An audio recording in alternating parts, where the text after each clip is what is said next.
Chers amis, l'évangile de ces premiers dimanches de l'Avent commence par les images de bouleversement. Celles-ci font partie d'un style qu'on retrouve dans la Bible à plusieurs endroits, le style apocalyptique. Dans notre texte, les images mettent en scène non seulement des personnes, mais tout l'univers.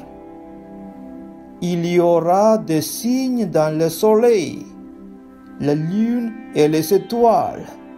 Les nations seront affolées, les hommes mourront. Il ne s'agit pas de descriptions à interpréter au pied de la lettre. Ce sont des paroles qui visent à provoquer et à saisir les auditeurs. On ne voit pas la suite du texte qui invite à se redresser, à relever la tête.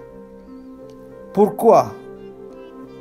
Parce que le bouleversement annoncé ouvre sur un horizon nouveau qui est celui de la rédemption. Libération de tous les esclavages pour accueillir l'amour inconditionnel du Père. Redressez-vous et relevez la tête parce que votre rédemption approche. Un germe de justice sera donné, annonce le prophète Jérémie dans la première lecture.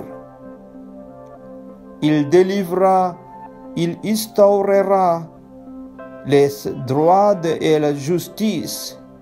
Il apportera la paix.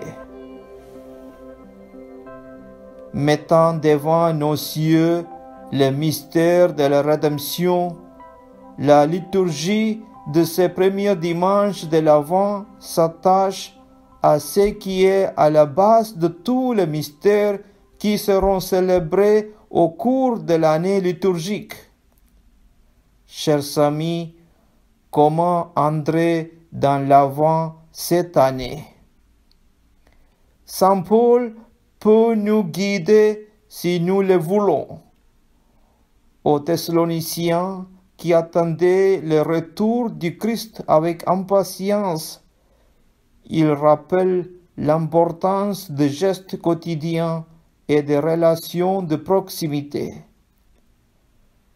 Demandons au Seigneur qu'il nous accompagne dans cette période de l'Avent pour que la bonne nouvelle de notre salut, de notre rédemption, ne se limite pas à des mots que nous entendons et que nous répétons, mais qu'elle s'incarne de plus en plus dans nos vies.